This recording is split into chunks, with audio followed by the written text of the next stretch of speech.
Okay, let's start the video. This is a brief tutorial, or an in-depth tutorial, I should say, on how to use the CarValueSCout application. We're going to start with the VIN feature first. If you have the VIN number, great. It's usually located on the left-hand corner of the windshield. If you go on the outside of the car on the driver's side and look in that corner, you should see the VIN number on a plate. It's a 17-digit number. I'm going to paste one in here so you can see it. So there it goes. Now, if you have the VIN number, you don't have to put in the year, make, model, or trim. It will do that automatically.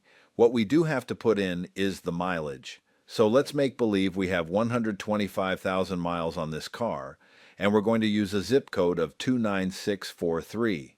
We looked at the car, and the car is clean, and we ran our OBD2 code reader, and we found a code of P0171.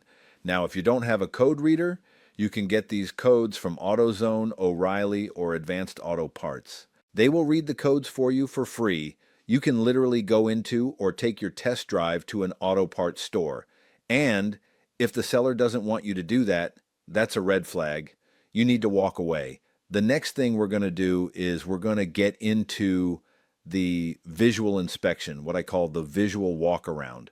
This is really cool because what it does is it gives you an option to walk around the vehicle and check things you wouldn't ordinarily check. And I'll go through it slowly. First, we have the tires and wheels. Let's just say the front left tire was bald, okay? And the front right tire was bald.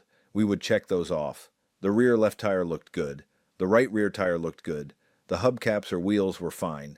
CV joint noise. You drove the car, and you heard this noise in the front end when you made a turn, okay? You'll hear a grinding noise in the front end upon turning either left or right. That could be a CV joint noise. So if you had that, you would check that. Now we go around the car and we look at all the glass and we see that the windshield had a chip in it or a crack, so we check that. The rear window looks fine. The driver's side mirror is fine. The passenger side mirror is fine, and any side or back window for that matter if it has a rear one. And now we check the next section, which is the exterior panels and body. Let's say the front bumper had some damage to it, we could check that, or the rear bumper, or the hood had a dent or a scratch in it, the passenger door, etc. You see the list. The idea behind this is to pick out anything that you see and add it to the list. Now this will give you a rough idea of what it would cost to get that particular area fixed. It's not exact. What it does is it pulls down the labor rate from your zip code or your state, and it puts that labor rate in based on a shop manual that tells the correct labor hours. For example, how long it takes to hang a rear bumper or to replace a front bumper. And if you check that off, it'll estimate the rough cost or value of, for example, a front bumper if you had to replace it. And it's based on a nationwide used parts database. So that's how that works. Now, if you go down the list to lighting, you're now walking around the vehicle again and you look, oh geez, the front headlight doesn't work, or the tail light smashed in, let's just say, or the passenger side fog lights, they're both broke. Stuff like that. Maybe the front grille has damage, it's missing or something, you can check those off. Now, if you look under the hood, and I'm going to teach you through videos on this website of what to look for, but let's say that you saw a water pump leak or what you thought would be a water pump leak.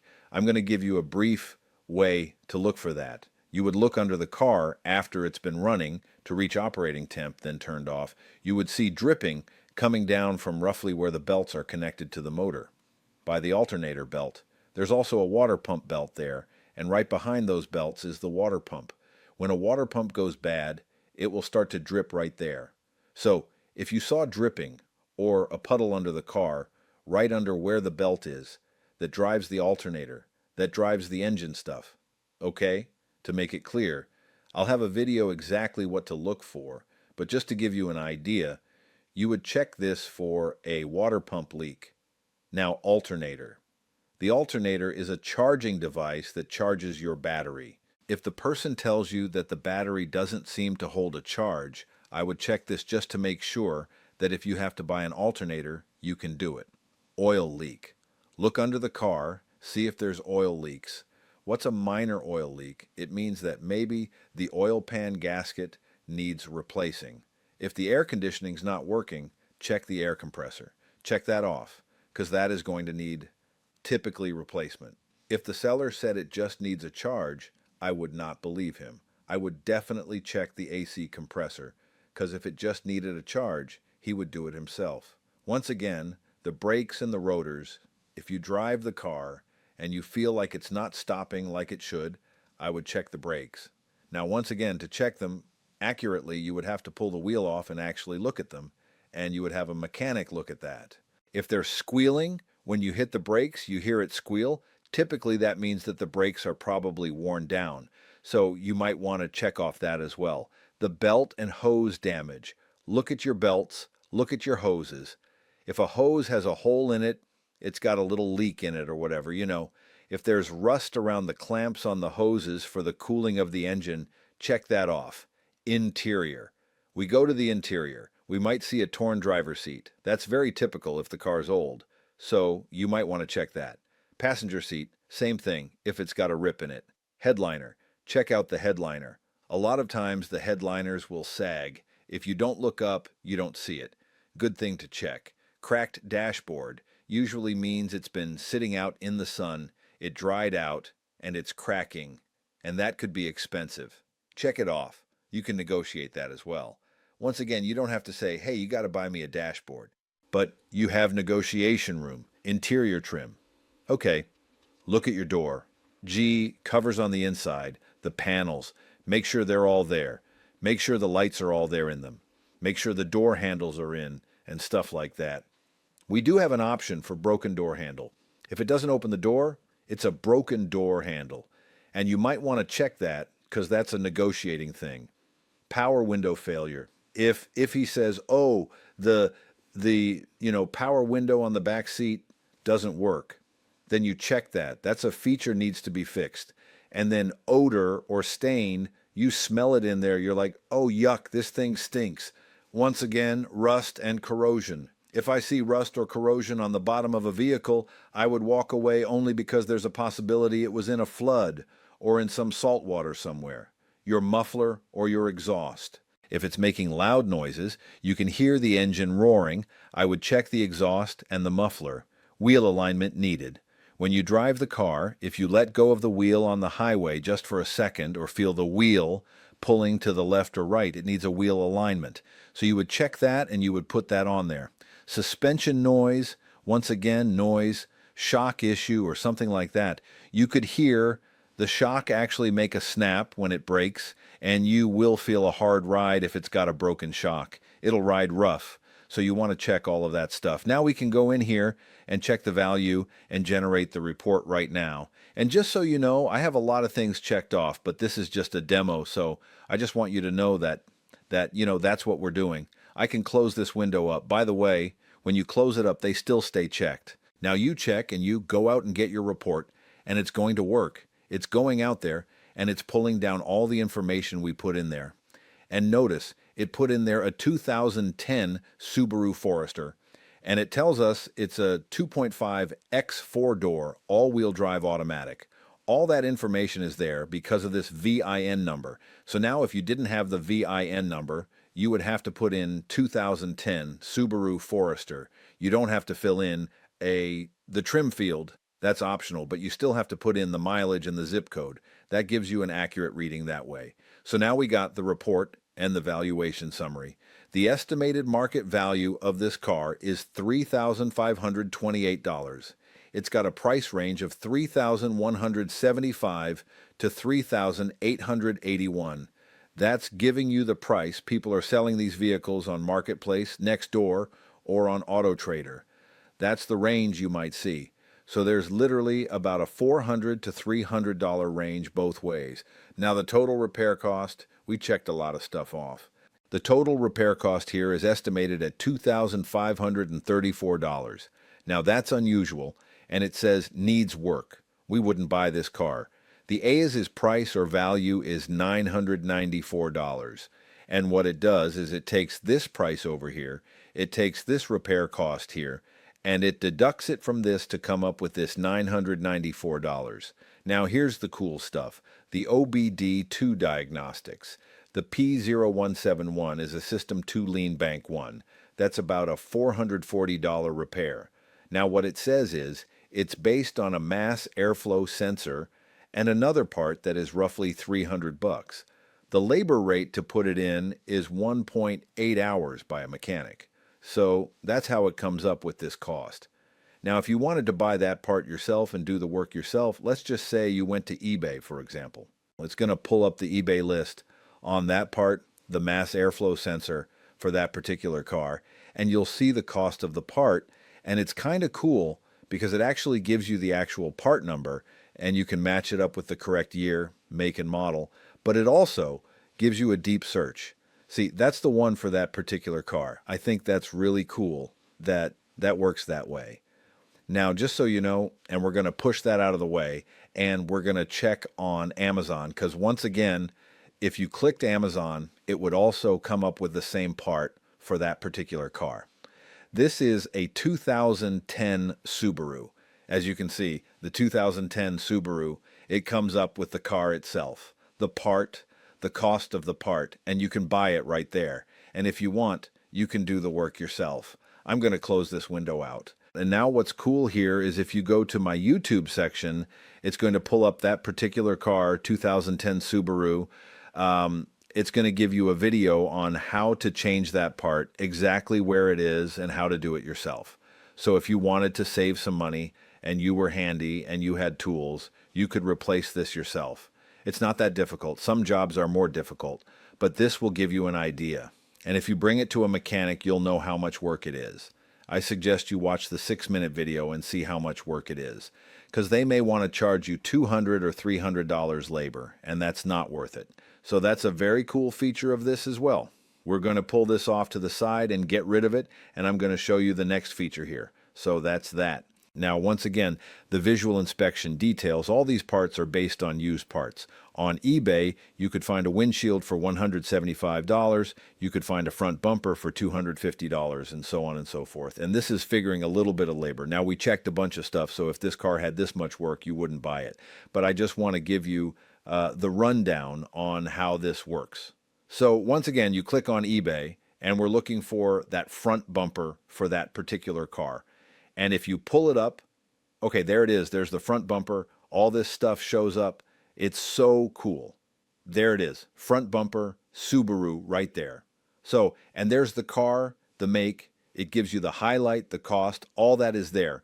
Now, mind you, you still have to have it painted and stuff. So let's click away from that. And same thing with Amazon, by the way. This gives you a rundown of the parts, adds it all up for you, and takes it off. This is even cooler. Look at this. You click the download the PDF. It generates a PDF, pops it onto your computer. I'll open it up for you, and there it is. There is the vehicle, a 2010 Subaru Forester. There's the VIN number, the mileage we keyed in, and the clean. There's the private party and the AS is price.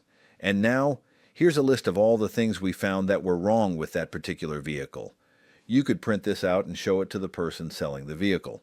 Now, mind you, this had a ton of stuff because I wanted to show you what you had for options there. Ordinarily, you would find maybe 2, 3, or more things on here, but you're going to save hundreds of dollars, period. And I mean literally, if that OBD2 code was a transmission, you'd walk away because you're looking at $3,000 to $5,000 to have a transmission replaced on a car. So this is how it's going to save you tons of money, but very cool feature. Definitely worth it. This is the way to go, as far as I'm concerned, with all of this stuff. Let's click out of here. And now I want to show you something, and it's very cool. We'll go back to the home page, CarValueSCout, okay, and I want to show you, well, I can't do it on this one because this is a demo, but what I could do is I could log into my account, and I want to show you how this works. And now we go to View My Reports. If I click on View My Reports, this is a VIN history report on a car that I looked at. And this is a car evaluation report. Now there's the 2010 Subaru. This is so cool. We downloaded that PDF when we looked at it, but we also have an HTML version of it. And look at this. And this is another one that I did, by the way, a different test, just so you know. I did a more realistic one because total repairs were $795 in this one. The car was valued out at $8,800, and then once again, it had all of these parts and so forth. And it says it's a good buy at $8,000. This was a very good buy. And I believe the mileage, yeah, this one here, the mileage, it only had 20 miles on it. They'll want to see what it did. It drove the price way up. Now, 20 miles on a 2010 is rare. But let's say somebody bought a new car, then died, and the car stayed in their garage till a family member got it. That's why you would get that price. But anyway, it does show you here that the mileage affects the price, obviously, okay, and the condition, outstanding, affects the price. And then once again, you have the value range. All this info is here. It's so awesome. You can't miss with this program. It really does give you the power to negotiate. And like I said, if you take this PDF report and you pop it open, you have something you could show the buyer, this is what you want to offer them. Total repair cost, $795. They might have been asking $10,000 or $11,000 for this vehicle, and you could tell them, hey, it's only worth $8,000, and that's what I'll offer you. Now, they may not go for that. I know that, but the advantage to this is that even if they don't go for it, they will drop the price. You will save money, and it's hard arguing with written data that shows them the headlight cost, the radiator leak, to replace the radiator, stuff like that. So this O2 sensor, $230, all that stuff, they can't argue with that, you see? Or you tell them, look, you fix all that and I'll give you your price. You see, they won't do it, or they would have done it. This is so powerful, and I've designed it to give you, the buyer, the edge. So there it is. We can go back to the home page, and then, once again, I have this for sellers as well, so a seller can figure out what their car is worth selling for. So many people advertise their car for too much money. They think that their car is worth about $11,000 when it's really worth $8,000, and they wonder why when they posted it. Because let's say they went to Kelley Blue Book and they typed in all about their car in Kelley Blue Book, and it tells them it's worth $11,000. So they put it on Facebook Marketplace for $11,000, and they notice that nobody's selling the same car in there for that much money. Well, mine must be better. What happens is that car does not sell because that price is inflated. After hours of research, I found, in my opinion, that Kelley Blue Book it's not owned by Cox Automotive, but Cox Automotive is the parent company for Kelley Blue Book. And this is important to know because Kelley Blue Book, I should say, Cox Automotive owns Mannheim Motors, the largest, I believe, auction house in the U.S., and they also own a financing firm that finances car lots. Literally 40,000 or so car lots. So they want to keep those prices higher than usual because they can get the car lots financing all their vehicles that they buy. And they make money on the financing, of course. So just understand that Kelley Blue Book is an inflated price. You don't have to believe me. Go on the blogs and ask people, how accurate is Kelley Blue Book? Or Google, how accurate is Kelley Blue Book? And there are so many, literally hundreds of blogs that are telling you Kelley Blue Book is considered inflated by the experts. So anyway, check that out and you'll see what I'm talking about. Well, thanks for listening. I hope you learned something from this video. You'll now be able to use the application with no problem at all, and you really need to check out the VIN history report I have as well, because it'll blow you away.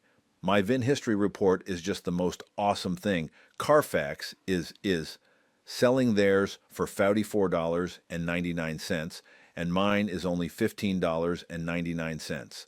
It's basically the same report. You don't have to believe me.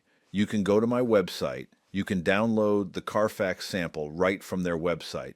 I actually pulled it down and posted it here. And you could download ours from our website, and you can compare the detail that's in it. You will see that you're getting the same information from our report for $15.99 for one report, as opposed to the $44.99. Enough said for now. Thank you for watching, and I hope you learned something.